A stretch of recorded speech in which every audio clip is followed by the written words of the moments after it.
These are some birds I just got from a friend. There's some nice hard feather red factors, a nice bright yellow. And the two that are peach colored, I raised myself 3 years ago. I just got them back. But I have some nice yellow and red. I just got them yesterday. I put some lettuce in with them. Some bread, they like that. Plenty of bird seed. They're being real good. They're not flying around like crazy. Usually I try to film and they fly around like crazy. But the two that are peach color, I raised 3 years ago, and I sold them to a friend, and she sold them back to me.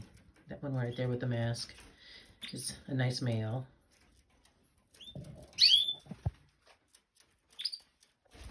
And the other four, the two bright yellow and the two bright red, they're hard feather red feather factors, not color fed.